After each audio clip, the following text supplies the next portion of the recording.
Hi there, Karen Lovely, your host for my podcast, The Power of Self-Evolution. Self-evolution has been an integral part of my life in that it saved me from severe depression, suicidal tendencies, and without evolving within myself and definitely addressing deep-seated invisible childhood wounds, I would not be here today. I should have been dead a long time ago, and it's actually quite amazing that I'm here today. And I'm super excited because I have a phenomenal guest with me today, Dr. David Gruder, PhD. He has been hailed the psychotherapist to the psychotherapists. And boy, I got a lot of referrals for you, David. Good morning. How are you? Good morning, Karen. I'm happy and glad to be with you. Thanks for having me.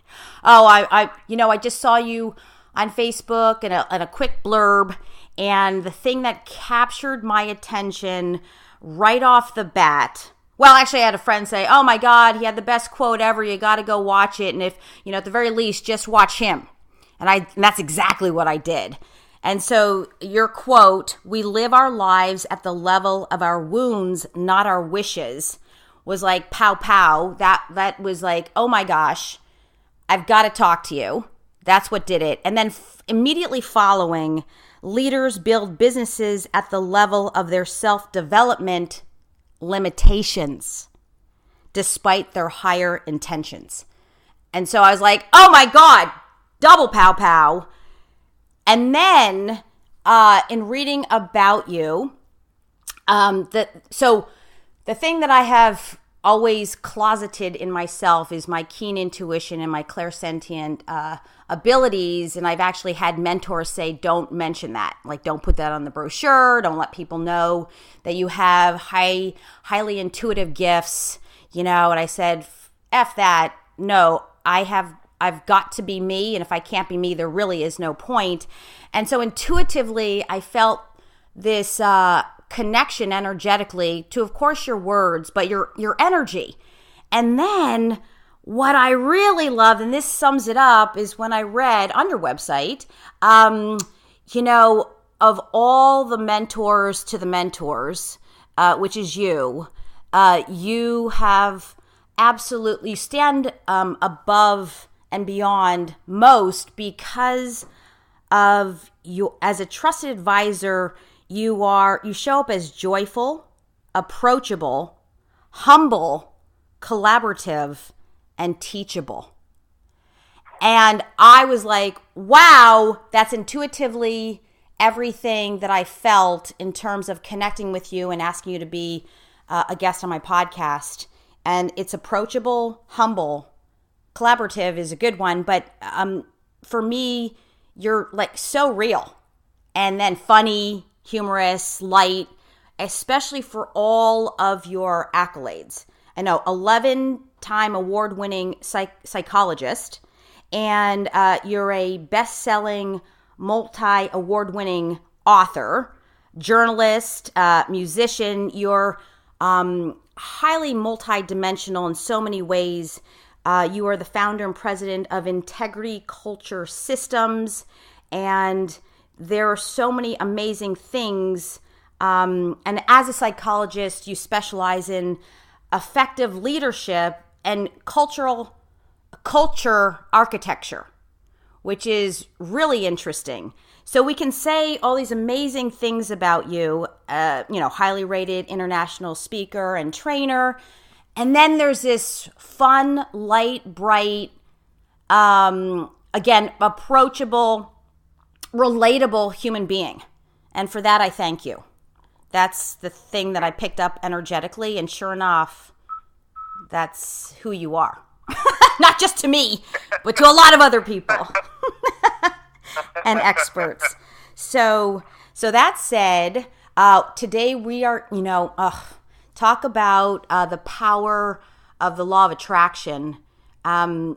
With all of the things I just mentioned, this podcast is actually dealing with our relationship to money and evolve your relationship with and to money is really what we're going to be delving into and talking about today. So can you start us off, which I'm so happy because this is spectacular.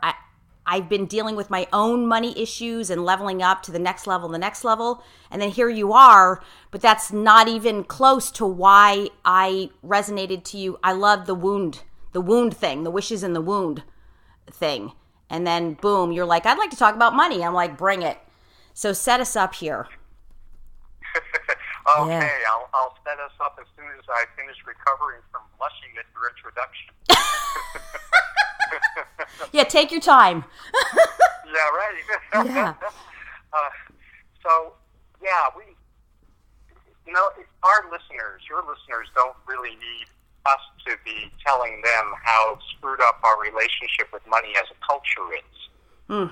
But even so, what many people are struggling with because of what's messed up in our culture around money is either getting out of debt or boosting their financial literacy or revving up their income for this next year or supercharging their investments. But what most people just really don't recognize is that almost all of us are missing the foundation that makes it possible to succeed. And the reason for that is because of what I refer to as money shadow. And money shadow is the money myths we don't know society has programmed into us or that we can't escape, and the wealth sabotage programming that we don't know we carry as individuals as a result of having bought into some really devastating money myths. And so, it's really about waking up from a spell that we only half recognize and then freeing ourselves from living our relationship with money at the level of our wounds, not our wishes. Yes. And then from that freedom, up-leveling into a level of monetization mastery that has at its foundation a level of psychological savvy that I certainly didn't grow up with, and that most people didn't grow up with. And it's even funny that I didn't grow up with some of what we're going to be talking about today, because my dad was an accountant first and then became a tax attorney. So I grew up in a family where I should have had much more literacy or psychological awareness around money than I actually ended up having. Hang on, hold on. I need to just interject here with, let's dig a little deeper. That's so interesting. So there was money. You're right. Obviously, your dad was making money as an accountant and then a tax attorney. Would that be correct? Yes. The first half of my childhood, we were what would be considered lower middle class, and we were middle class for the second half of my childhood. And my parents always lived well below their means on top of that. Oh, okay. So lower middle class to middle class. But, and then they lived well below their means. And so we're saying he never achieved the upper class, if you will. Oh, no, not at all. Huh. And then being a tax attorney, you would think there was money in there somewhere. Yes. Well, there was enough. There was this thing called enough. My dad was fond of saying to my mom that she was going to be far better off financially after he was dead than while he was alive, because he squirreled away money to make sure that she was going to be okay if he died before her, and he had good reasons to imagine that he would, not because there was a huge age difference between them, but because he struggled with some significant health issues. Interesting. And I've heard that before. Oh, when when I was in real estate. Now I remember one of the real estate agents, I was showing a building, a commercial building, and he said, and I quote, the exact same thing about his wife. He made the exact comment. Isn't that interesting? Okay. Just pointing that out because this matters. If the listeners, this is for the sake of our listeners, these are the wounds, so to speak, or part of the wounding and where it comes from and how it affects our money. So I just wanted to hear a little bit more about that. Yes, so go ahead. Can I add a little more about that too? I would love for you to. Yes, please. Sure. Because, the whole ethic in my family was an ethic of service, of making a difference. And because of that, that was the golden side, but the leaden side, the shadow side of that was self-neglect. And so what I made a point of doing after my dad did die was making sure that my mom had enough money to really live comfortably and happily for the rest of her life. And that's exactly what happened. And as a result of my priority on that, I also didn't come into an inheritance of any meaningful amount of money. And so the money that I made, and at one time, and we'll probably get into this too, made and then lost, was self-made. It wasn't handed to me on a platter. Mm-hmm.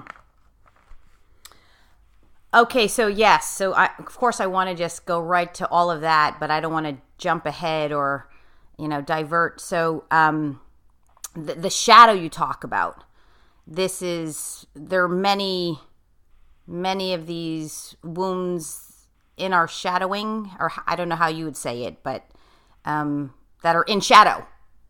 So they're numerous. Yes. There are, and maybe I should backtrack for just a quick moment and provide a definition of shadow before we then look specifically at money shadow in more detail. Yeah, that'd be great. A lot of people aren't familiar with the psychological use of that term. The term shadow was first coined by one of the pioneers in early psychology by the name of Carl Jung, spelled A-U-N-G.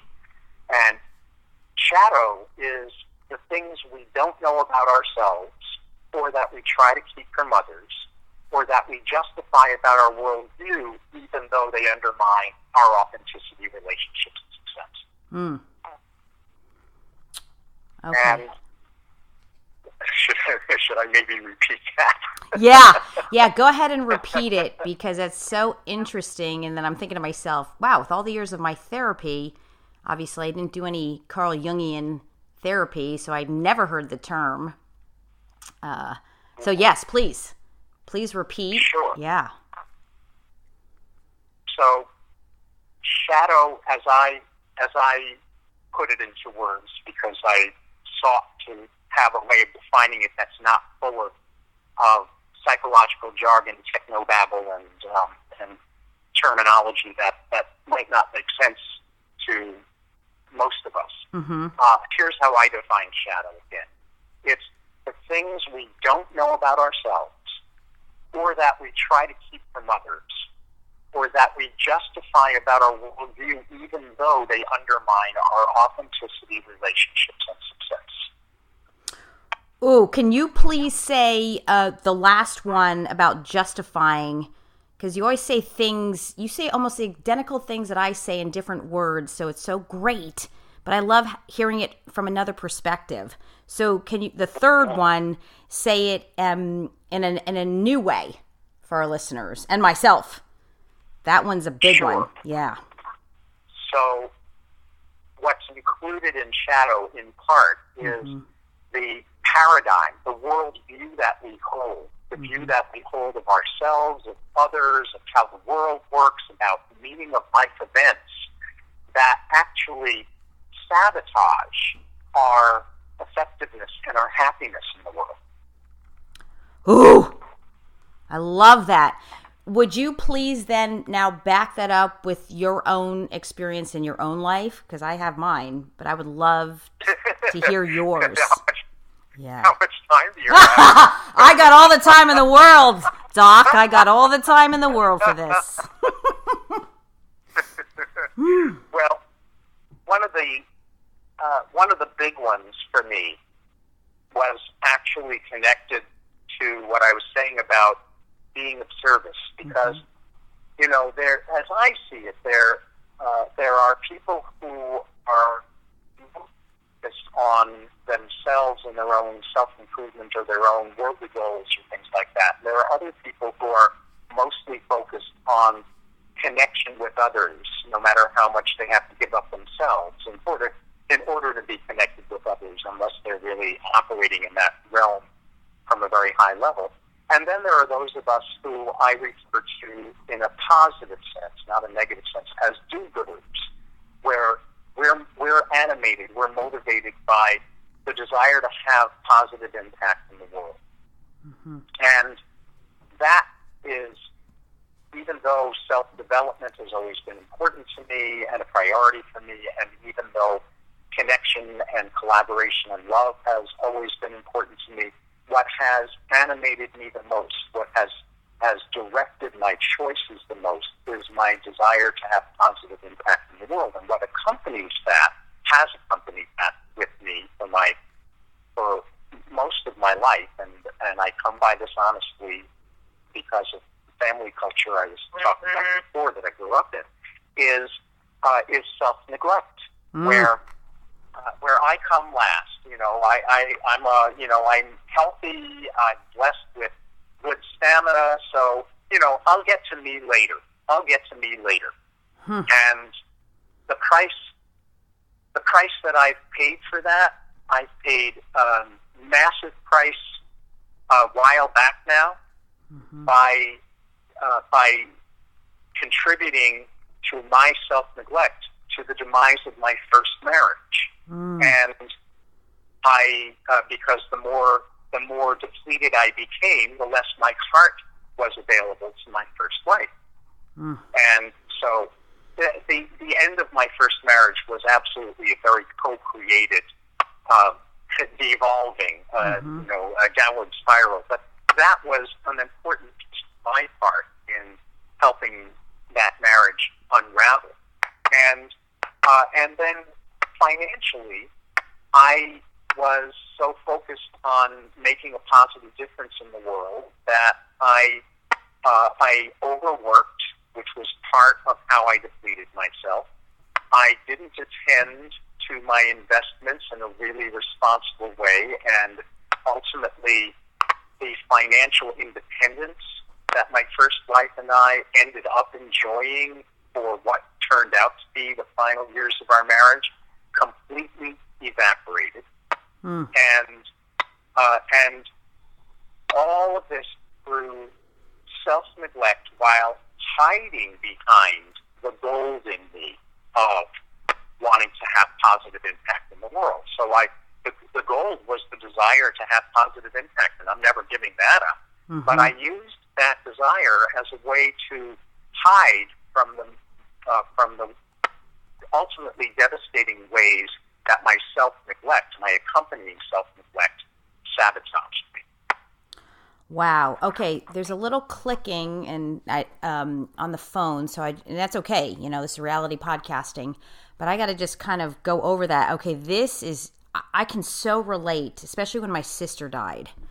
I had to definitely make a positive impact. I mean, I refer to that as my coping mechanism. Well, it's a psychological term, right? My self-defense coping mechanisms, or my need to prove I was worthy at some level. I had to kick into making a huge difference in the world. But the word you're using, where it kept clicking, interesting, is hiding. I was using that also to hide from the pain and hide and feed into my own self-neglect and all of that. Because I did not know that I was hiding. See, that's the tricky part, right? The things that I didn't know that I was using it to hide. I just, in retrospect, saw how much pain I was in. And I figured if I go out and make a difference for the world, then somehow the pain would go away. But it was the same. It's the same thing, is that I was hiding and neglecting self. Yes. And I just wanted to amplify that what you just described is shadow. It's the hiding. Yeah. It's the things we don't know about ourselves that get us in the most trouble. Yes. Yes. And that's what then set me free, was to understand all of that and to be taught that and learn about that. And I believe that is probably the most important thing that, for me, that I resonate with, that made the biggest difference. So I love this. Anyway, I'm all like, oh, more. Okay. So that was a perfect example. So for you, this was your familiar behavioral patterning, if you will, because you had mentioned that your parents were always about being of service and making a difference. So it sounds like you got that from them in some way, or, it was part of the family dynamic. Yes. But then you also did the exact same thing, it sounds like, with the self-neglect. Exactly. Yeah. So that's where we can say the apple doesn't fall far from the tree. It doesn't. The apple definitely didn't fall far from the tree. And then, on top of that, being a child of the 1960s, I developed a kind of anti-establishment mentality. I even had my parents in part to thank for that.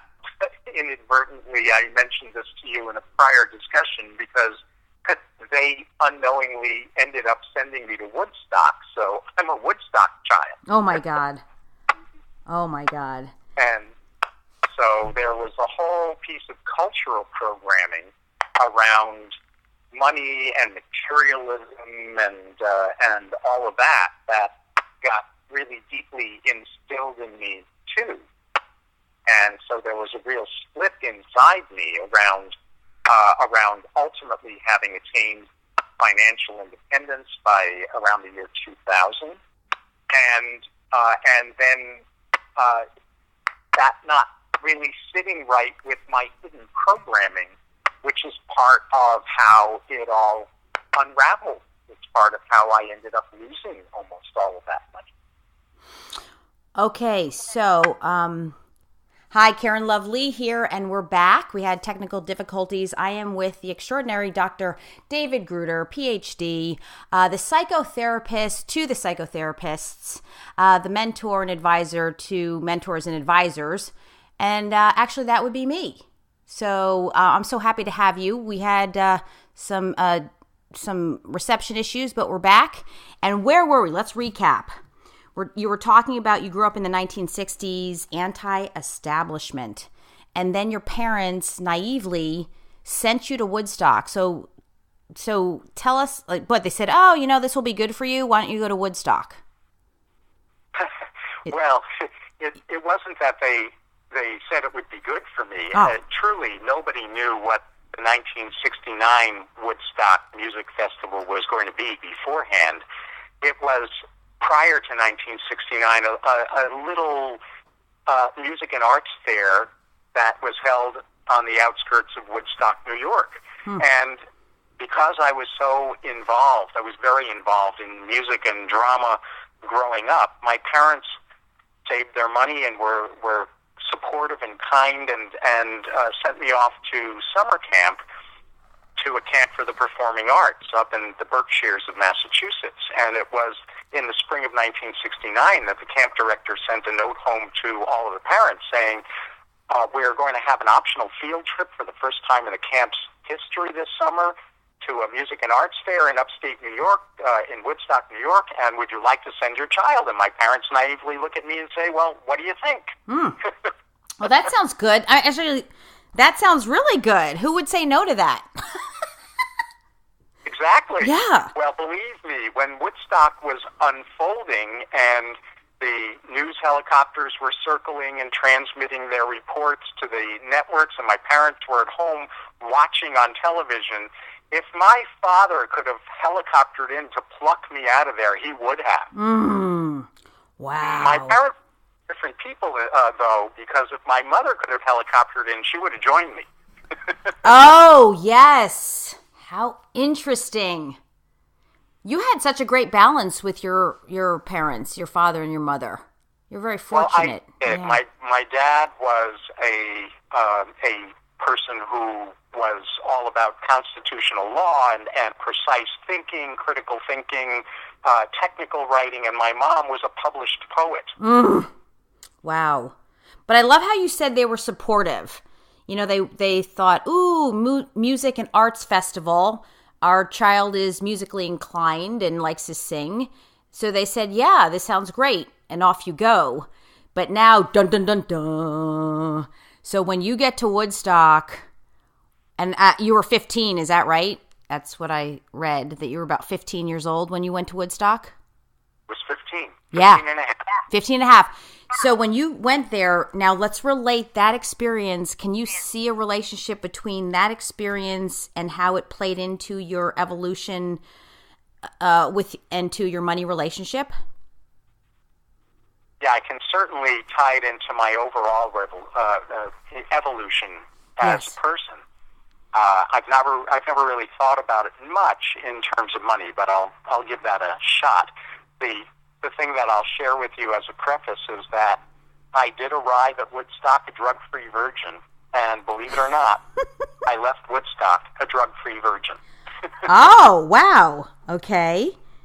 Thought I was there for the music, and don't get me wrong, because the music was over the moon, most of it. It was just an amazing experience musically. But what I didn't and would never have had any way of knowing that I was actually there for was to experience what the wisdom that was hidden underneath the 1960s cliche of sex, drugs, and rock and roll was really about. Because what coalesced, it took me a couple of years after Woodstock to finally get my arms around the meaning of the experience I had had, but what I came to realize was that what I was seeing, what I was witnessing was people attempting to be more authentic, more of who they truly were, and that really was the drugs part of sex, drugs, and rock and roll. They were trying to expand their consciousness in order to connect with parts of themselves that they didn't know how to connect with.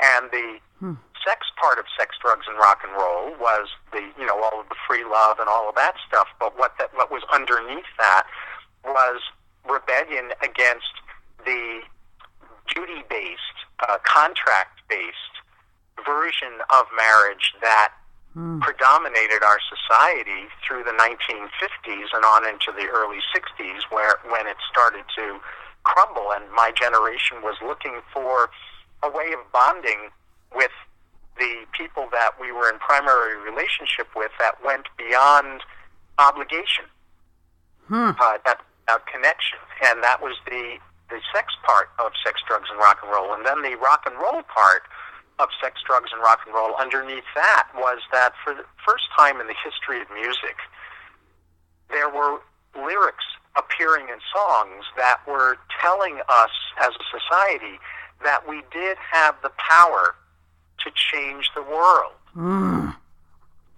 That was an amazing evolution in music. So this whole notion of authenticity, connection, and impact really formed the backbone of my understanding of what it means to be a whole and complete self, where I'm a third me, a third we, and a third us all. I'm a third about being who I truly am. I'm a third about being in loving, collaborative connection with others, and I'm a third about having positive impact on the world. Wow. I love that. I love what you just did with that whole sex, drugs, rock and roll Woodstock thing. Ooh, yeah. Brilliant. That formed a huge part of my worldview. Yes, absolutely. So then now connect that to money. Well, basically, money was irrelevant. Mm-hmm. Okay, money irrelevant. Yep, it was like, all right, somehow we're going to figure out a way to make money, make enough money to be okay, and well, let me couch it this way. Yes. Our society has for decades been divided between two polarized perspectives about money. And what I'm about to say is something of an oversimplification because I'm just simply trying to illuminate two polarized extremes. Mm-hmm. But the polarized extremes, the first polar extreme is people who are certain that in order to become wealthy, in order to be profitable, you have to be willing to sacrifice your authenticity, your integrity, your life balance, your cherished relationships, your social responsibility. And then the equally and oppositely insane perspective is that the only way to maintain your authenticity and integrity and life balance and cherished relationships and social responsibility is to forego monetary well-being, financial well-being. Ooh. Great stuff. Great stuff, Doc. And groups are equally and oppositely insane. Wow. I made a decision that if I had to choose between those two polar opposites, I was going to save my soul. I was going to maintain my authenticity and my integrity and my life balance and my cherished relationships and social responsibility and all of that. And the thing is, I didn't maintain my life balance. Mm-hmm. Because what I got swept up into, what became part of my shadow, was the part of our faulty societal happiness formula that has to do with overwork. Oh my gosh. So I into the overconsumption part of our faulty happiness formula that was installed in our society very much on purpose in the 1950s. That's a whole other discussion we could get into, is how we got derailed around our fundamental definitions of happiness. But I didn't buy into that. I simply bought into the overwork part because that's basically what I watched my father do. Yeah. He overworked. Wow. Okay, so I love this money was irrelevant because that was me growing up. Now, I grew up in self-made parents. My dad, PhD in math and master's in electrical engineering. You know, and then he got a job at Bell Labs, and then he opened his own business, and they kept making more and more money. But he came from nothing. Highly educated, such as yourself, and then self-made. And growing up, we never, went without. And then he kept making more money, and then he got into real estate and more money. But I also had the same thing. Money was irrelevant. So I'm trying to, now I'm fitting my life into these polar opposites, these polar extremes. And the one thing I can relate to is this, I cannot sacrifice myself. Oh, for all the time my parents were working hard and making more money and working harder and making more money, they were never happy. And let's not even get into my father having one after another mistresses, and the main one in New York. We lived in New Jersey, and he was, paying for an apartment in New York.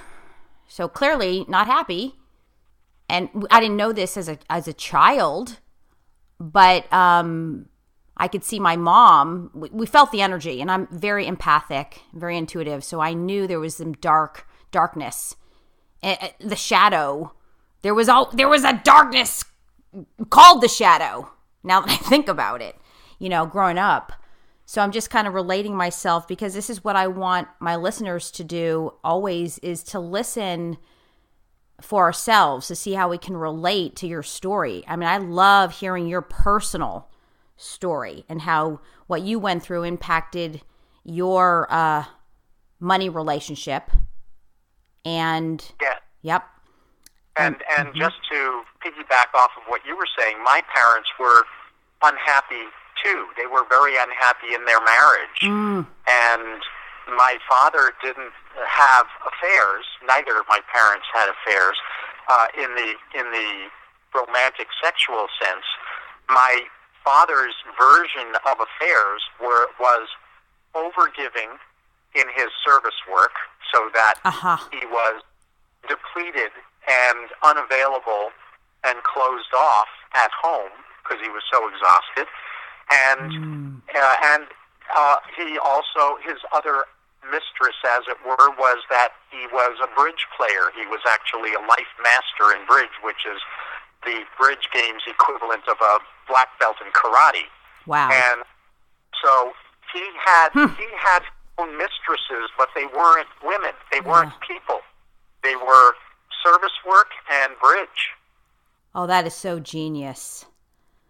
I love that. Yeah. So this is the whole thing. Many men have the mistress golf, so to speak, right? Yeah. So that's what you're saying. But what it was, okay, so he was having to be of service all the time, and so therefore he also neglected your mother.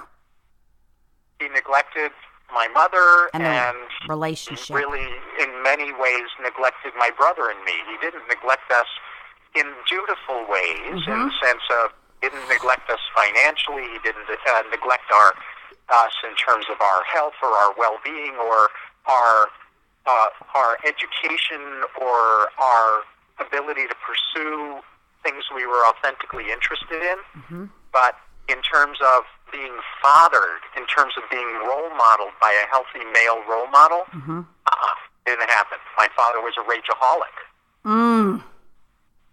But only behind closed doors, never to the public. Okay. And so he would do his raging, if you will, to you, your brother, and your mother behind closed doors. But when you say raged, yelling, screaming, tantrums, arguments? Well, Dad's rages would be very, very angry outbursts and threats to strap my brother or me, followed by his form was where he, after his outburst, he would stop talking to whichever of us he was angry at, rarely for days, often for weeks, and sometimes for months at a time. The longest I went growing up under my parents' roof with my father not talking to me was 6 months. My brother, he went at one time 9 months without talking to him. And at whatever point he would start talking to whichever of us, my mother or my brother or me, again, it would be with this very clear but yet unspoken message that we'll never talk about that. We'll never unravel what happened so that we can make a plan for handling future similar situations more effectively so that these outbursts wouldn't happen in the future. We were just all supposed to breathe a sigh of relief that he was talking to us again and then just move forward from there. Oh, wow. And yet I can so relate to that dynamic. Okay, that's heavy duty right there. And then I'm thinking to myself, well, of course, it's inevitable that you'd become a psychologist. Right? Well, my father told me something very, very sweet about that. Yeah. When I was in my early 20s. It was actually about a piece of guilt that he carried, and that happened around an incident when I was approximately 3 years old, and this was now back in the 1950s. It would have been in 1957, and my dad had gone out to the grocery store to pick some things up from the store and had brought me with him, and I was doing what we did back in those days. I was sitting in the front seat of the car that didn't have seat belts because this was before seat belts, and my dad pulls into the driveway into the the shopping center where the grocery store is, and a car suddenly in front of him slams on its brakes. So my dad, in order to avoid rear-ending that car, slams on our brakes, and I go flying into the metal dashboard, because the dashboards back then were metal. Oh, my God. I immediately start bleeding profusely around my eye. Oh. And my father takes one look at me, and he has no way of knowing how bad the injury is because blood has covered my whole eye area, so he has no way of knowing. He takes off like a bat out of hell to race me to the hospital emergency room. And I remembered all of that, but I didn't remember this last piece that he confessed to me that he felt guilty about, which was that he was crying on the way to the hospital. My father wasn't a crier. And I was crying, of course, too, as a 3-year-old. And he says to me, he said to me, "You saw me crying, you stopped crying, and you started comforting me." And I felt guilty that it wasn't the other way around, and I should have known then and there that you were going to become a psychologist. Oh, wow. Okay, this is my whole shtick of everything, closest to age 2 is, before age 8, it's all said and done. It's all programmed in, our view about ourselves and our view about the world, and then all the way up until about 19 years old. But that just falls right into it. Age 3, and here you're comforting, you're bleeding, you're 3, and you're comforting your father. You don't remember that part, is what you're saying. I did not remember comforting him. Oh, wow. And then the guilt. So when did he share this with you? When I was in my early 20s. Wow. Once he knew I was going to become a psychologist, that's when he confessed this to me. Oh, my goodness. How interesting. Okay, so there ain't no accidents, are there? No, certainly not. Okay, so just to stay focused, because I could just go off on so many amazing tangents in terms of, the decisions we make in early childhood and how they just can completely repeat themselves as we get older. But now with this whole thing, back to when your father isn't talking to you for 6 months and your brother 9 months, there's no conversation. Like you're saying, he ignored you. Like he would walk into the room, but there was no words spoken to you or between you. Is that total silent treatment? Okay. And the silent treatment was because he was expecting an apology for something that didn't deserve an apology. And I just would avoid it as a young kid. And when I moved into my teens, I became directly oppositional, refusing to apologize for things that I believed didn't deserve an apology, and then started confronting him in ugly ways. So I went from running away with my tail between my legs as a kid to getting in his face in my late teens, all the way to the point where he came within an inch of disowning me. And this is not my story about him. I have the letter that I got from him to this day. I have that letter from him where he says in that letter that he had come within an inch of disowning me forever. Oh, well, if that's not the most horrifying thing for a teenager, I don't know what is, right? And so, wow. Okay, so then, wow, talk about wounding, right? And then circling back. So what I'm hearing, though, is so interesting is your first marriage was, can we say, almost identical to what you're describing with your parents? Well, there were some pieces of that, but the other pieces were the exact diametrical opposite. The old saying is that we marry our mother or we marry our father. my experience and my perspective about that is that what we marry is our unfinished business. Yes, I agree. So what happened was that I married someone with whom I built the exact opposite kind of marriage structure. So instead of it being a marriage structure between two unhappy people who lived largely parallel or separate lives, I entered into a marriage in which my first wife and I were everything to each other. We were business partners, and we didn't just work together. We did co-keynotes. We didn't take turns in keynote addresses. We spoke together, going back and forth spontaneously. We did all of our workshops and training programs together, all of our business consulting together, all of our family therapy and couples therapy together. The only thing we did separately was individual therapy, and then our circle of friends. All of our friends were mutual friends of ours. So we were with each other essentially 7 days a week, 24 hours a day. So we did essentially the opposite of what I grew up with my parents' marriage. And yet on a deeper level, there were a lot of similarities. Well, the one similarity, so I understand what you're saying. Yeah, so the thing that didn't work in your parents' marriage, you went and did the complete opposite. I believe we do that in general. And then, but the part that I think I specifically see is the being of service or working too much to where you were saying your first wife, then were neglecting her, and neglecting yourself, neglecting her, similar to your father. Yeah. Basically what happened was that she and I built a business that was really, really successful.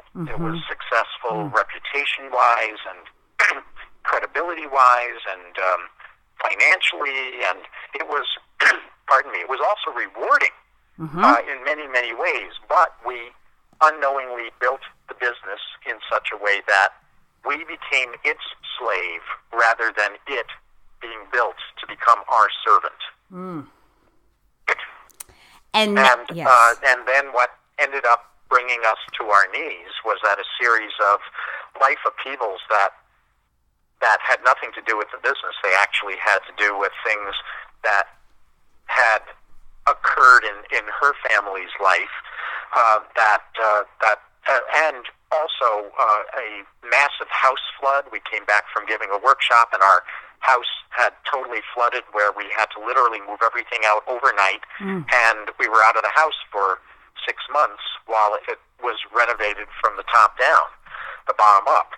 And then ultimately she developed a life-threatening illness. So we ended up in a situation where she had to stop working, and we had built the business in such a way that it could not be financially solvent with only one of us working.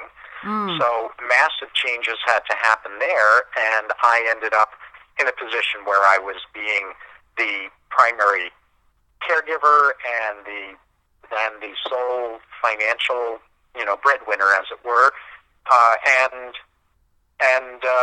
as a result of my self-neglect, where I was telling myself, okay, I have the stamina, we'll get through this, and I'll take care of myself, I'll do my own inner work, and I'll do my own recovery after she has gotten back on her feet, after she's recovered from her life-threatening illness.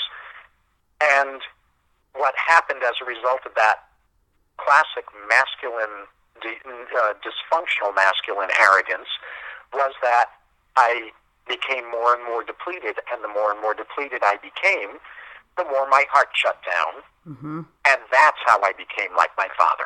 Yes. And, okay, yeah, and I think, from my point of view, that was the root of the demise, so to speak, in that we do that to ourselves, hence feeding into the self-sabotage.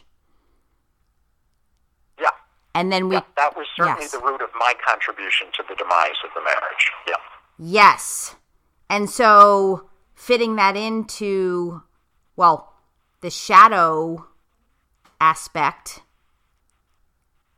can you relate that into how it all plays together for and against each other, but mostly against?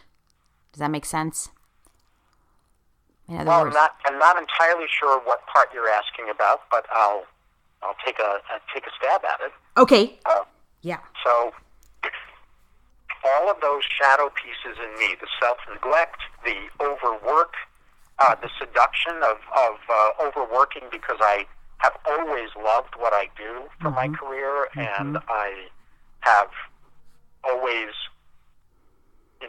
had this focus on service and on only working with people who genuinely want what I most love to offer.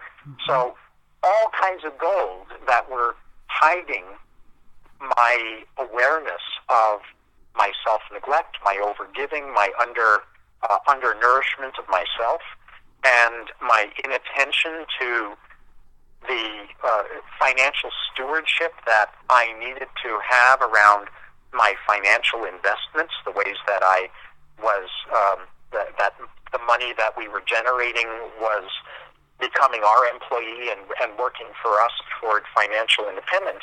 So when my first marriage ended in 2002, not only did my career as it looked for the 16 years that we were together crumbled basically almost overnight, but months, literally a handful of months after our marriage ended, our financial investments evaporated, so that the source of our financial independence, or my financial independence at least, went away. It disappeared.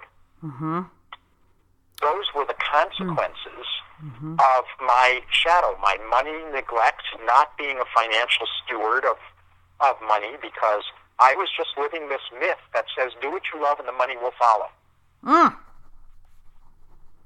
And it worked well enough for me so that I used that storyline, I used that worldview around money to hide from my money sabotage patterns until my money sabotage patterns had their way with me and brought me to my knees.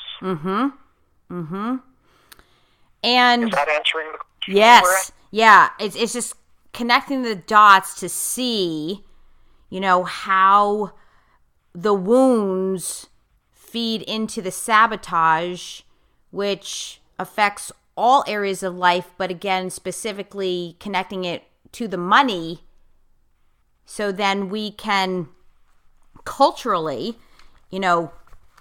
stop this horrific pattern for ourselves and as a culture and as a society. Isn't that the game? In the realm of money, specifically. We can go romance, we can talk health, we can talk career, purpose, legacy.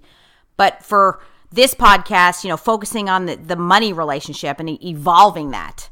That's why I say that's brilliant, because we can then connect the dots looking backwards, as Steve Jobs says, in order to move forward. And that's very, very insightful and empowering for me, someone like me, who can then relate my life to see. Now, I love this. Do what you love and the money will follow. Somebody wrote that book. I forget the author. But yes, that's not the whole kit and caboodle, is what you're saying. Right. And I was living that storyline years before her book came out.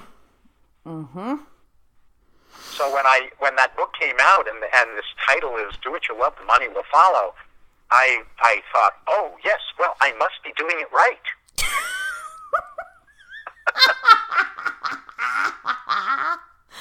Oh man, I hope she has revised it. Because no, but I can tell you is that what I didn't know, what was in shadow for me, was I didn't understand the faulty definitions of money and capitalism that I had internalized from our society. I didn't understand that I was carrying false conceptions about what causes greed, and I didn't really appreciate that I was carrying programming that basically said money is anti-spiritual. Making money from serving people's souls, serving people's spirits was not a spiritual thing to do. So I was carrying money guilt for the money I was making. Oh, okay. Wow. So just quickly then, all of these myths, I also use that term myths. Again, man, if I only had met you way earlier, my God, my life would have just gone easy breezy instead of me having to figure everything out. So in general, these myths, from your point of view, stem from what? They stem from, well, how far back do we want to go? I mean, at well, the fundamental level, they stem from the delusion that we're separated from source. Mm-hmm. At a more societal level, they stem from a faulty happiness formula that was installed in the 1950s in the United States and then spread largely around the world, and it was called the American Dream. But the version of the American Dream that was installed in the 1950s was in direct contradiction to and undermined the original happiness formula that birthed the United States in the first place. Oh, wow. Okay, so then what do we say to the millennials then? It's still the same thing? For instance? Millennials, very similar to how my generation was in the 1960s.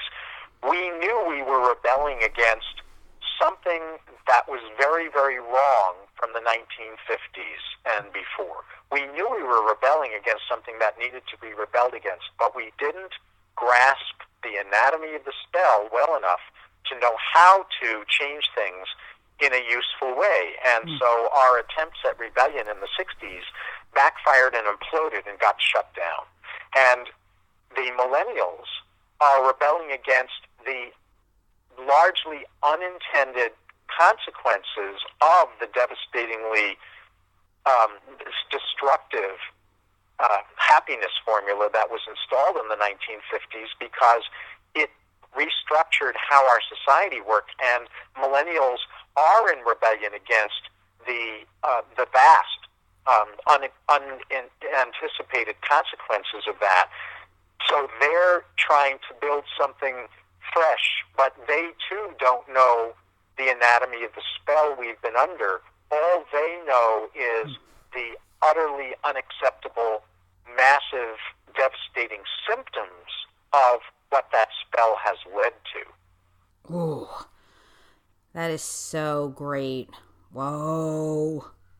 Okay, so then where does then the family dynamic fit into our myths and how we perceive money from we're not societal, but now just within our own family dynamic, immediate family, how our parents, deal with their money or not deal with their money.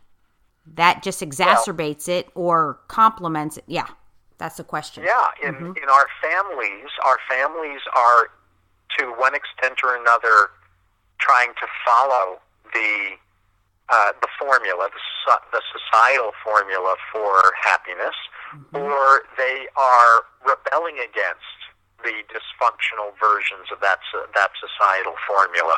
And so the family creates its own internal culture that is, to one extent or another, trying to live that formula, and or to one extent or another trying to rebel against that formula.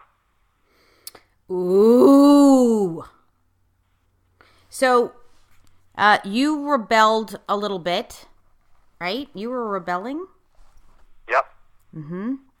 And so I'm rebelling, or I have been. Do what I love and the money will follow. I was rebelling. And I'm still rebelling. Right? Because I saw my family working hard. They were doing what I guess they love. You know what? No, I don't think my dad loved what he was doing. I'm not sure. But I can say energetically, I fall into that, do what you love and the money will follow. Now, this is true. I've done it over and over again. But what I can also say is it may follow, but it's surely not sustainable. It's not passive residual, and it's not flowing, passively. Right. And so we're saying the same thing there, correct? Is it's good to do what you love and have the money follow. So is that next piece then have it not just follow, but stick and keep building and building and building with the least amount of effort, right? But that's not, exactly. And that's because of a faulty monetization formula, which is or an unsustainable one, let's just say, which is the classic employees monetization formula that long ago vanished for the vast majority of employees. And that monetization formula was trade your time for money and for your benefits package because the company was going to take care of you in your retirement. So you didn't have to worry about what was going to happen when for you financially when you got to the point in your life where you were going to stop working in order to pay your bills. You were going to become financially independent of working if you stuck with it in that company because they were going to take care of you in your retirement. That was the old model. And many of us who are entrepreneurs, that we took that old model and brought it into being an entrepreneur, where we were not trading time for money, or maybe we were still treating ourselves like employees rather than entrepreneurs, and so we were overworking, hopefully doing something we loved, and hopefully enjoying the career freedom that working for ourselves provided, but still not turning money into our employee because somehow magically we didn't know how to be the big corporation that was going to prepare us for our retirement. We didn't know how to do that because our parents didn't know how to do that. Wow. Okay, so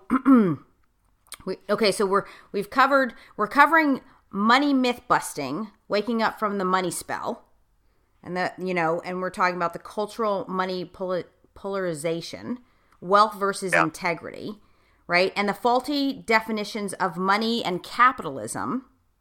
And which then we haven't touched yet, really. We haven't gone into those definitions yet. Okay, so so let's go into that. Faulty definitions of money and capitalism. Man, I need a cigarette. I don't even smoke. This is big. Woo! I'm already confronted here. Dr. David? Yeah. So what is the classic definition of money that most high school students learn in 10th grade economics? Oh my gosh. I know, okay. The medium of exchange. Yeah, I didn't even learn that in economics. I didn't even have 10th grade economics. What happened? I don't know. Oh. So this is even worse because yeah. Because a lot of people, and by the way, your response is not at all unusual.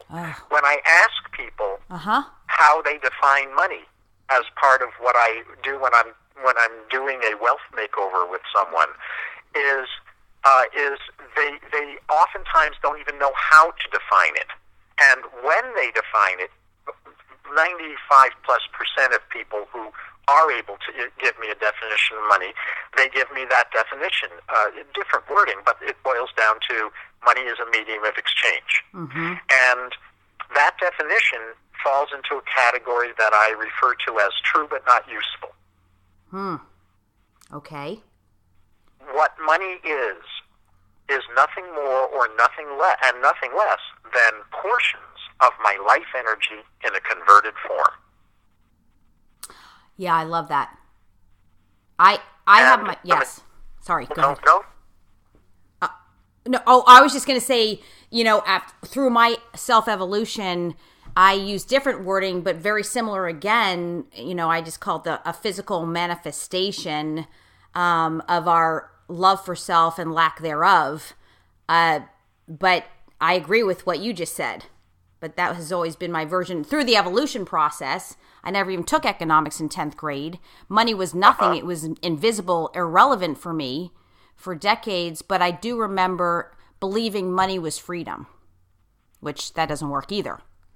But right. Yeah.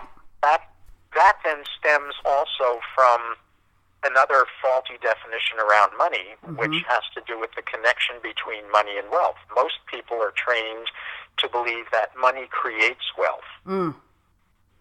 That is totally backwards. Wealth creates money. Wealth creates money. Okay, please say more. I love that. We're already wealthy.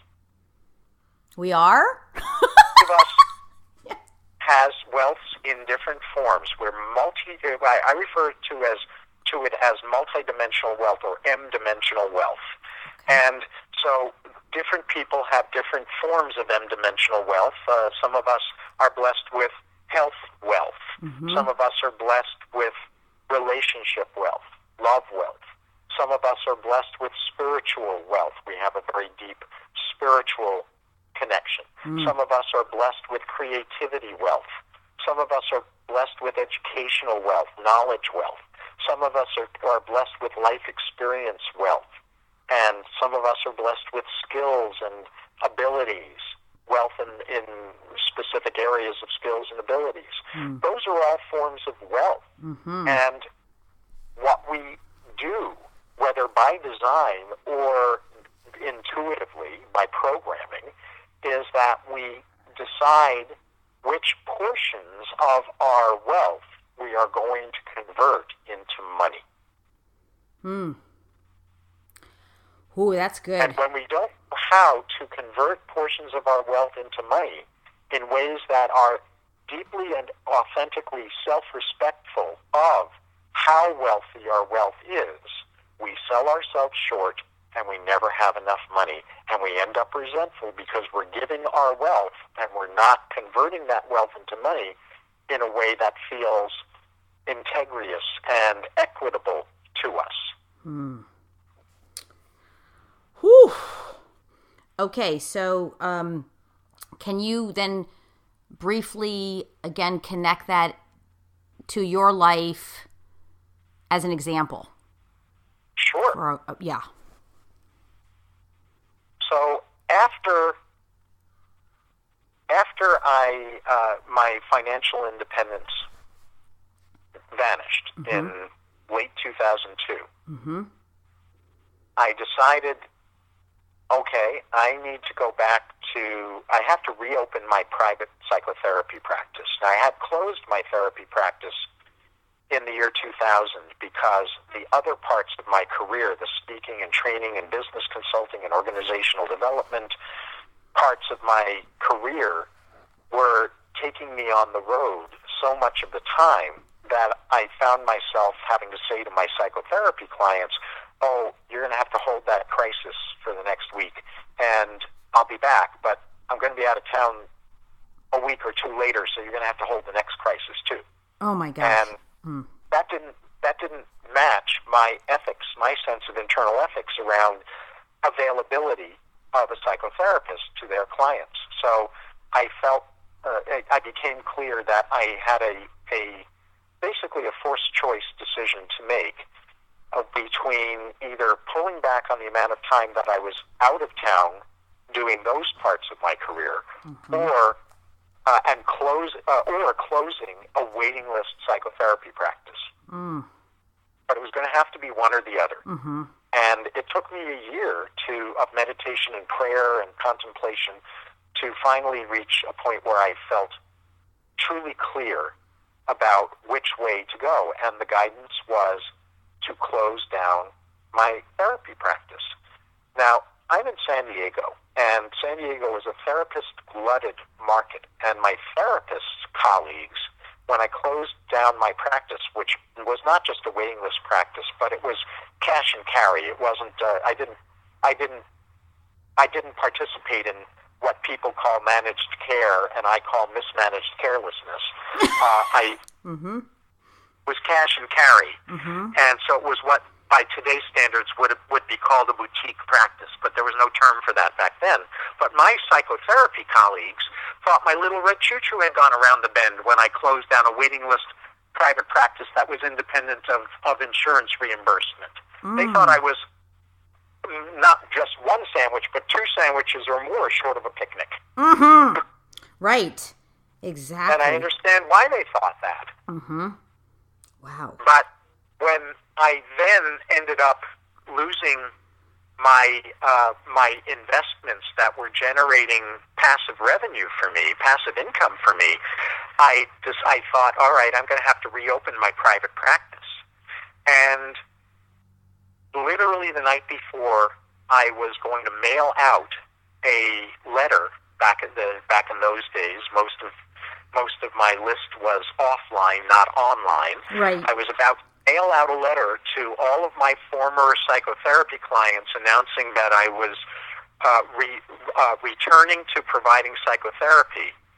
The letter was in hand, and the next day I was going to put the letter in envelopes and address the envelopes and put stamps on them and mail them off. My internal guidance was saying, you cannot do this. You have to. You absolutely have to not do that, because if you reopen your private practice, you will be creating the wrong future for yourself. And I surrendered to that guidance and didn't reopen my practice, and instead made the commitment that I was willing to live like a starving college student for as long as it might take in order for whatever it was that my future was supposed to look like to emerge. And then I got into a habit of treating myself like I was a nonprofit, where I was giving away my wealth far beyond what was appropriate for donating to causes and nonprofits, which has always been part of my work anyway. But my service pie slice completely overcame my monetization pie slice. Wow. And I became to living like a starving college student again. And what fed that is that there's a lot of monk in me. So there's a part of me that could go off into a cave and meditate for the rest of my life. So I told myself, that's no big deal. This is okay. I can manage this. Huh. So, a lot of people aren't able to do that, to reinvent themselves, to go back to chrysalis or go back to the cocoon, so to speak, to reemerge into the next beautiful butterfly or abundant butterfly. It's not that they're not able to. It's that the risks that would be involved in them choosing to do that are greater than the prices that they're going to pay by not doing that. Aha. So if that's the case, then what? Just curious. I don't even know, that might be too big of a question.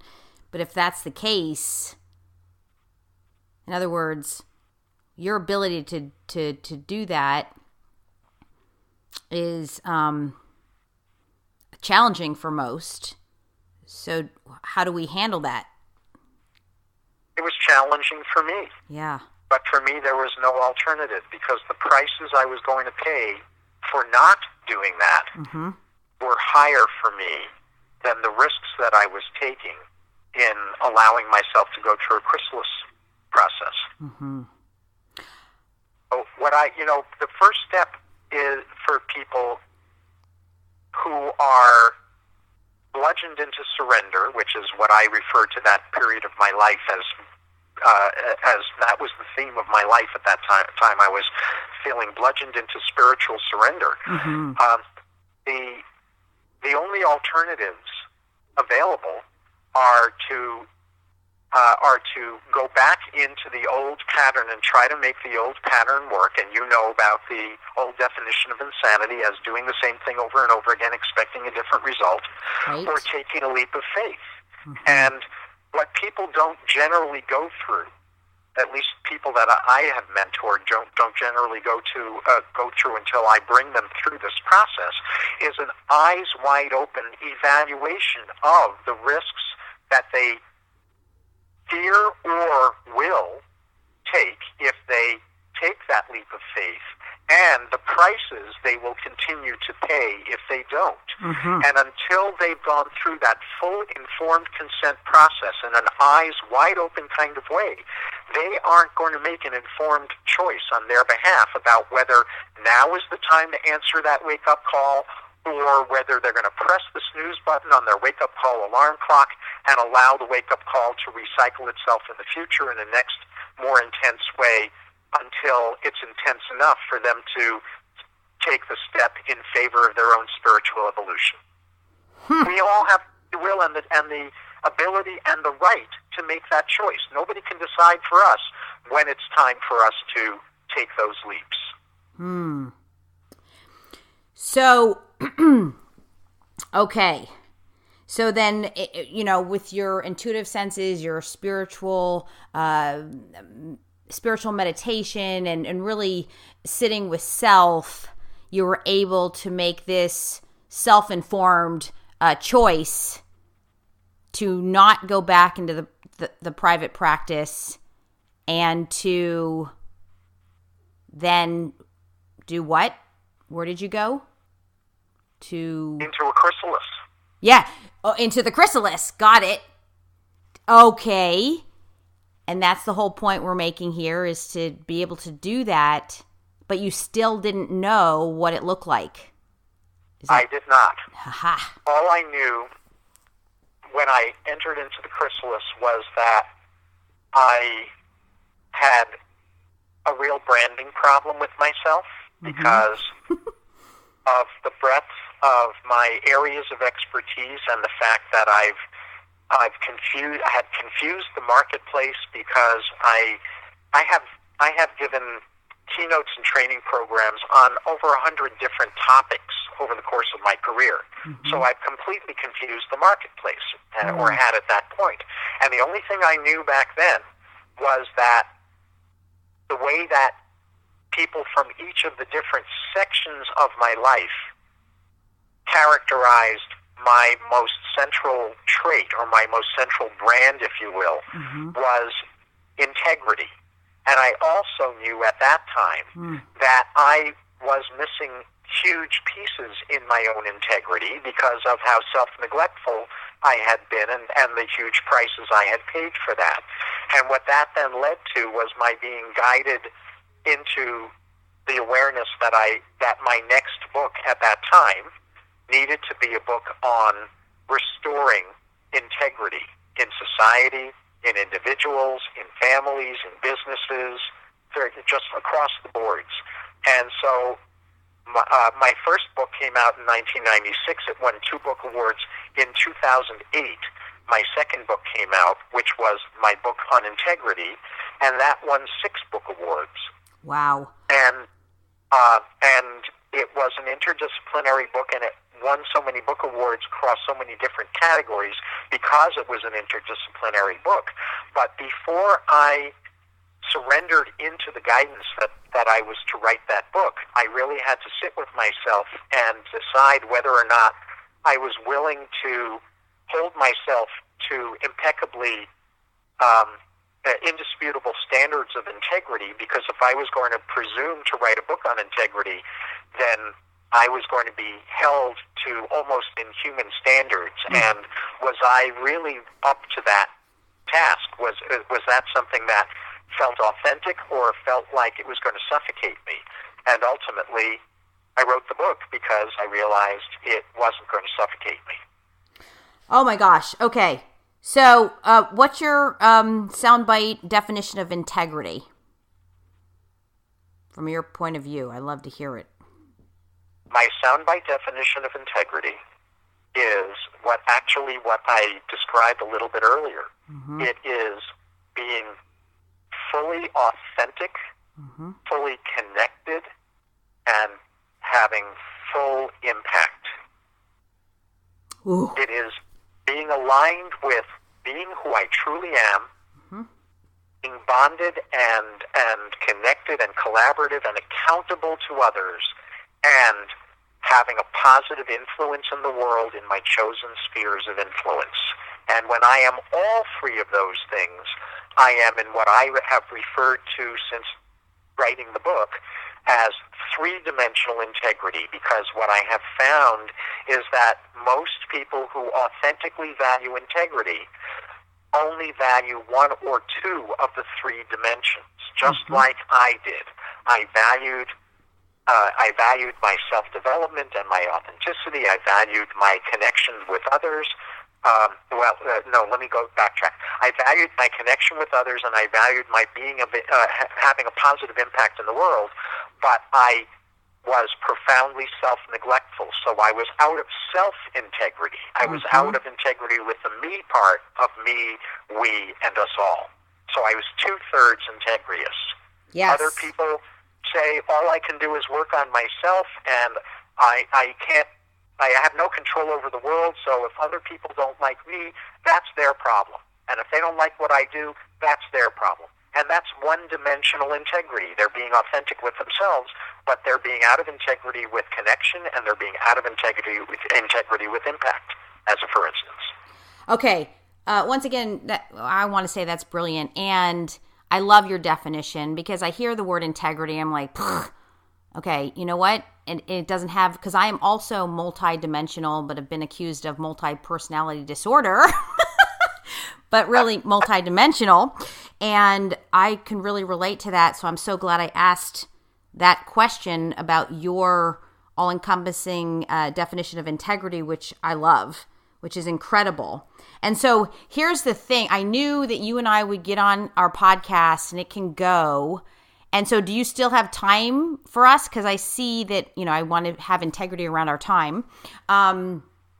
Because I see that we're going to have to do this in parts, because you've got so much great information. And the thing I'm most enthralled with is you, the human, and your personal story, which really impacts not only me, but many, many people. And I do feel that makes a huge, huge difference and has you so connectable and relatable. Well, thank you. Yeah. So where are you with your time? And because I have two more questions, and then would that work for you? Because I'm just looking at our outline here. Yeah, I do have enough time left for two more questions, for sure. Okay, good. Which would keep us within an organized money myth busting, waking up from our money spells. And so, okay, perfect. So then I want to talk about the false conceptions about what causes greed. Yikes. Right. Right. Okay. Well, people think that what causes greed is lust for money and lust for power. Mm-hmm. What really causes greed is a faulty happiness formula. Mm-hmm. Okay, now so this ties into the faulty happiness formula called the American Dream that was birthed in the 1950s. Okay. And so let me just do a very quick story about that. Yes. Because that's the anatomy of what causes greed. The original happiness formula that's built into the Declaration of Independence and Constitution of the United States is that if you imagine a triangle or a pyramid with at the top of the triangle is the term from the Declaration of Independence, the pursuit of happiness. Mm-hmm.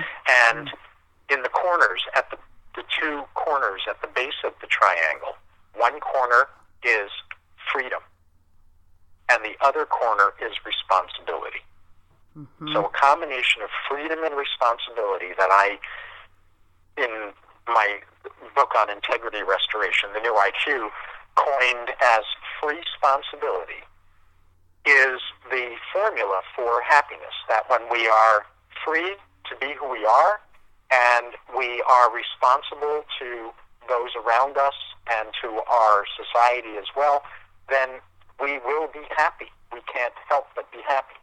Well, that definition of happiness got changed in the 1950s because at the end of World War II, the President of the United States at that time, Harry Truman, had two overriding concerns. The first was that what had happened in Nazi Germany could happen here, and the second was that he realized that the United States had recovered from the Great Depression on a wartime economy, and he wanted a way for the economy to grow in peacetime so that the economy wouldn't be perpetually dependent on war.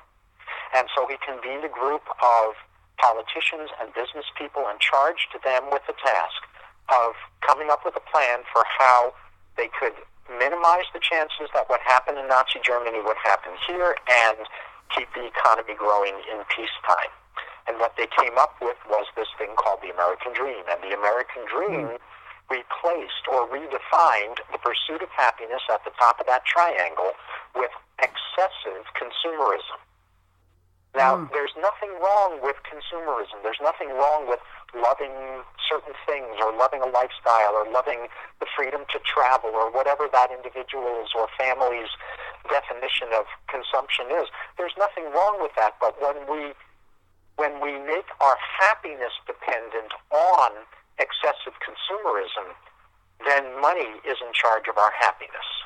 Right. Because we have to make money in order to fulfill that version of the pursuit of happiness. So at the top of the triangle, the pursuit of happiness gets redefined as excessive consumerism, and in the two corners of the base of the triangle, freedom gets replaced with conformity to a version of this American dream, the lifestyle, the owning the house, the white picket fence, the 2 cars in the garage, the 1.5 children. I'm being facetious there. Right.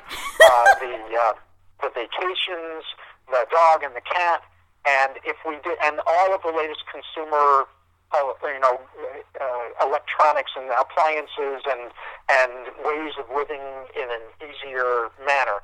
That was our definition of happiness. So that's what freedom was replaced with, was that version of conformity. And then what responsibility was replaced with was overwork, where you're working in a job you don't love for a company you don't really feel good about what they're bringing into the world, and you're working longer and longer and longer hours in order to climb the corporate ladder, in order to make more and more money, in order to fulfill this new happiness formula around excessive consumerism. And no matter how many hours you work and no matter how high you climb the ladder, it's a bottomless pit, so there's never enough money, so you now have to start accumulating consumer debt in order to fill the gap between the amount of money you're bringing home and the amount of money that your family requires in order to live the American dream, 1950s style. And on top of that, because you're doing all of this, you're coming home depleted if you're the breadwinner, and all that your spouse and all that your kids want is to be loved by and to love you and to be connected with you, and you're so depleted working in this job you don't love for this company you don't like, working too many hours, you're so depleted you have nothing to give. That's the 1950s happiness formula. Oh my gosh. Well, isn't that also the definition of insanity you just went over? Yes, it is the definition of insanity. Uh-huh. But that's what was installed in our collective psyches in the 1950s. And back then, what the American dream was had a lot of credibility in many places around the world, and so many places around the world instantly adopted the same delusional happiness formula. And what that led to was there's never enough. There always has to be more and more and more, because excessive consumerism is a bottomless pit, and that's what led to greed. Bingo, bam, drop the mic. Wow. Okay, and so then we can just say, so that was the 1950s, right? So belief systems are carried down generation to generation to generation. Dr. Bruce Lipton, I agree with that, but I'm wondering from your point of view, so that was 1950, and we're still living in 1950? Like, why are we not waking up to this? Because it's a spell that we don't know we're under. You can't wake up to a spell you don't know you're under. And because our entire economic system revolves around the economy having to constantly keep growing, and businesses having to constantly increase their profits to more and more and more. There is no sense of enoughness anymore. And all of the sacrificing of integrity that we had to go through in order to adopt the 1950s version of the American dream created a combination of huge resentment on the part of people who were working because they were giving up themselves in order to comply with this faulty happiness formula. That led to entitlement disorder, where people expect something for nothing, and the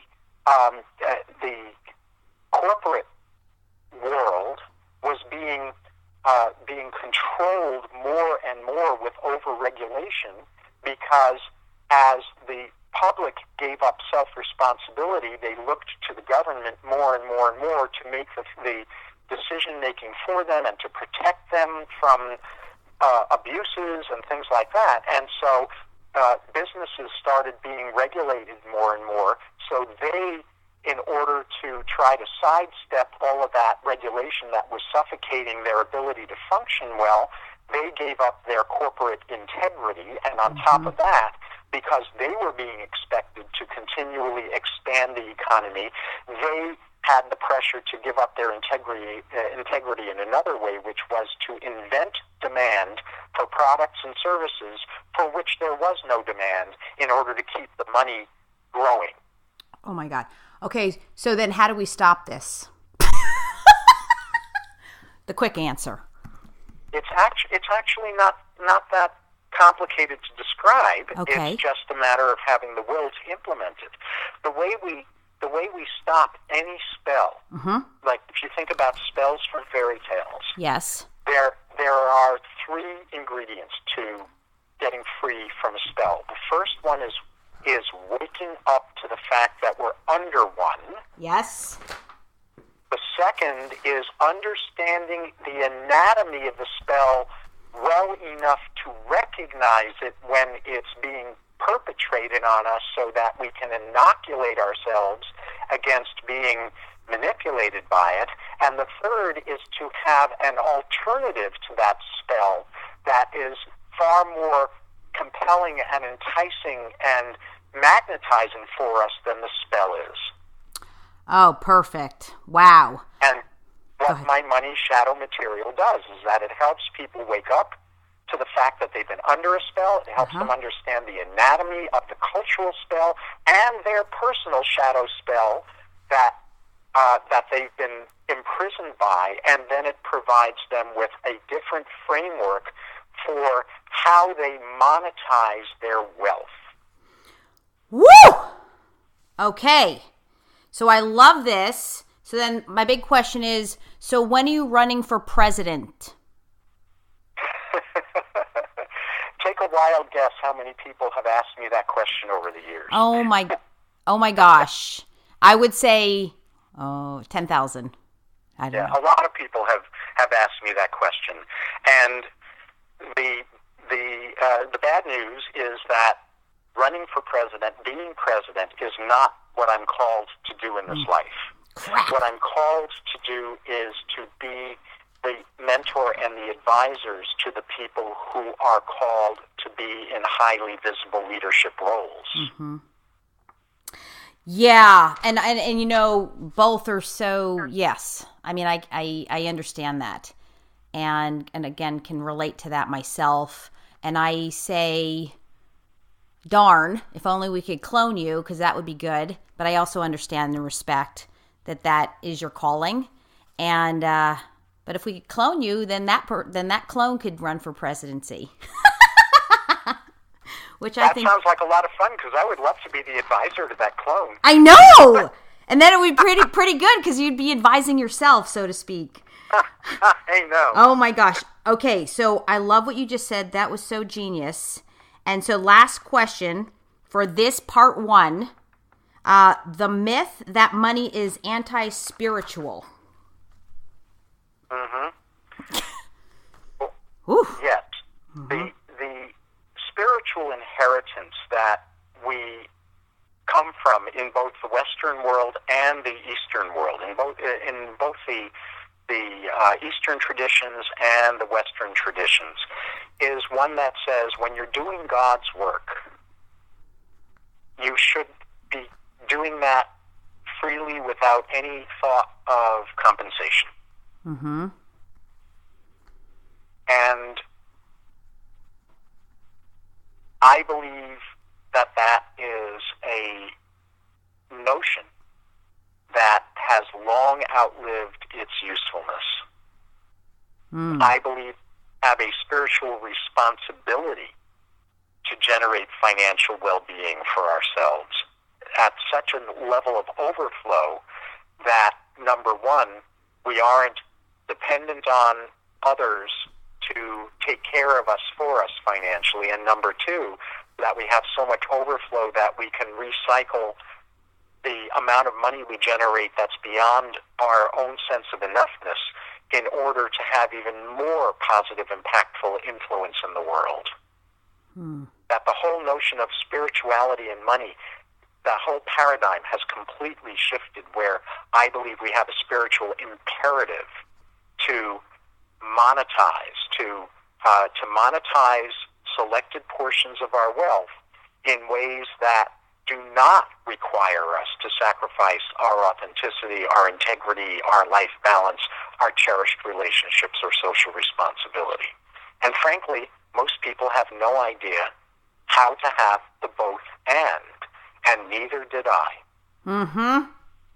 Amen. Exactly right. I'm speechless. I mean, that's hard for me to do, is to become speechless. You're nailing it over and over again, and I'm blown away. Like, I'm just like, wow.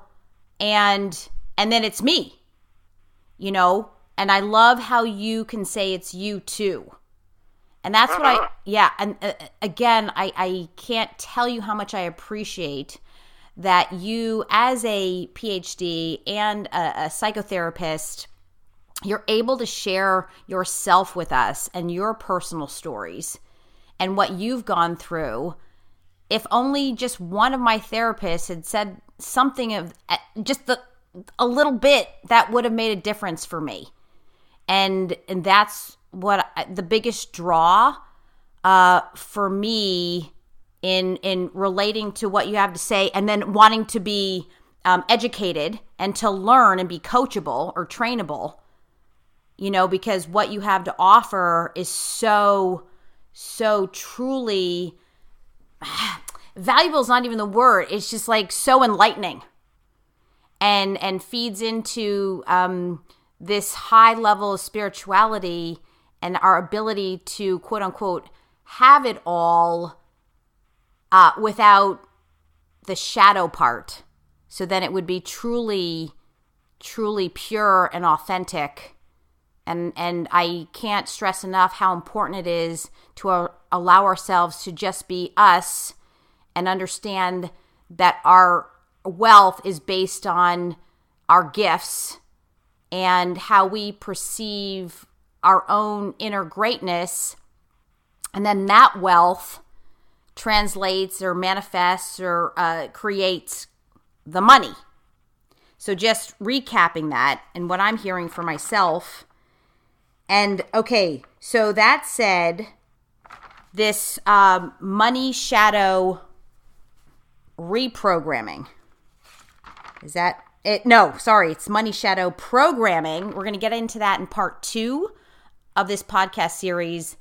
But to the best way to get in touch with you, of course, I'll have all your information written. Dr.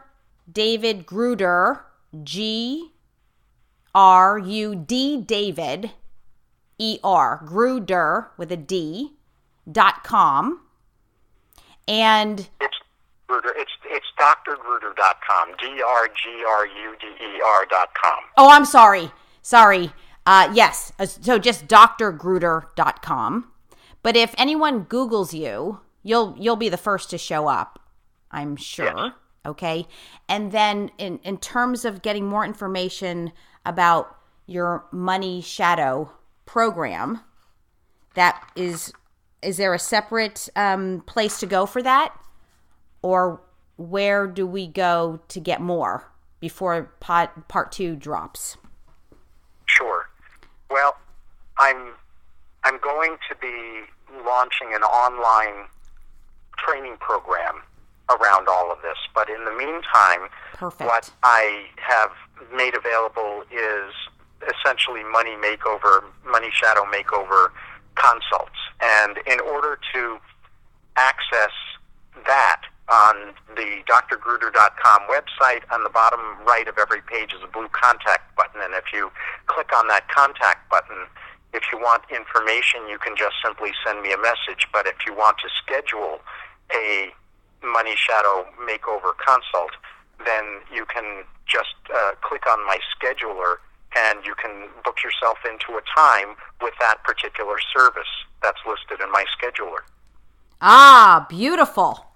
Okay, so this is perfect because as you're creating your online course, we will be talking more about this, and then we'll have access to it as you roll it out. But right away, we can get right in touch with you. Money Shadow Makeover Consults, and that they can schedule an appointment directly with you via your website or any one of your websites. Right. Yes, drgruder.com. And again, I'll have it all written out, all the different websites and the information. Okay, any last words of wisdom for this portion, or in general, whatever moves you, as we're about to close? The only last illumination I realize I want to offer based on some of the things you were just saying was what the real secret was to why my private practice was a waiting list practice during that part of my career. And it was because of 3 things, and you mentioned 2 out of the 3 of them. The first was that I was transparent. Mm-hmm. You were talking, the therapists weren't transparent. Mm-mm. The first was that I was transparent. The second was that I was teachable. Mm. And the third was that I translate good intentions and high values into step-by-step procedures. So my clients weren't simply getting classic psychotherapy. They were getting life skills for walking their talk. And it's the life skills for walking our talk part that is where my primary focus is at this point in my life. Because there are a lot of therapists out there, but there are very few therapists who translate psychological wisdom into step-by-step procedures. Oh, wow. I love that. And and that's the portion where I am in my own practice, is that the step-by-step procedures my private clients have that ability, but getting it out there for others, but it definitely helping me personally. Dr. David, you are amazing. I love this. Transparency, teachability, and the commitment to translating good intentions into step-by-step procedures, giving us life skills to walk the talk. Did I sum that up correctly? You did. And that was the secret formula to my private practice success. Oh, wow. The secret formula. Well, thank you. And I always say that I forevermore will be the student first and the teacher second, or third or fourth, doesn't even matter. But always thank you for that reminder. I mean, it's something that I live by, and I love learning. So I really appreciate that reminder of being teachable, trainable, and coachable, which is the very thing that stopped me in years prior in retrospect of why it took me so long to get where I am today, is because I thought I knew everything, but I couldn't see that I needed to learn what I couldn't see, that I didn't know that I didn't know. And so yes, this is so vitally important. Okay, so that said, thank you so much. The same way. Yes. The same way. My arrogances are the things that have brought me to my knees in my life, too. Aha. Yes, and I love that you can admit that and say it out loud. And again, this is what makes you so compelling, relatable, and connectable. And for that, I am truly grateful and blown away. And I'm so excited to have you. Maybe I did this on purpose so I could have you on part 2. Well, I look forward to it, Karen, because I so appreciate you so grasping what I'm trying to speak of and relating to it personally. Thank you for that. Oh, you're so welcome. And beyond relating to it personally, and to be able to help, anyone who's listening, even just one person, but to put it out there. This is the podcast is a service message. They're free, up on Spotify, iTunes, iHeartRadio. The podcast is amazing. And to start off 2018 with the drgruder.com series, Money Shadow, how would I say that? Money Shadow program is perfect. Money Shadow Freedom. Oh, yes. Yeah. Yes. Money Shadow Freedom. Money Shadow Freedom is something that I manifested myself as I'm leveling up. And so I'm truly excited. And I believe that I call this in at some level. So thanks for listening. Thanks for hearing the call. Yeah. Well, thanks for issuing the call. Yeah, exactly. Like, who knew? So once again, you're magnificent. And here's to part 2. I will schedule that. And off to the races we go. Thank you all for listening. KarenLoveLee@gmail.com if you want to contact me, any feedback. And get in touch with Dr. David. I like to call you Dr. David.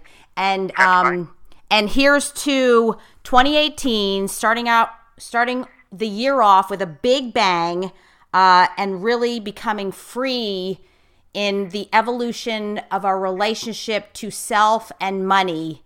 And with that, drop the mic. Congratulations. And here we go. Hang on, buckle up for the ride.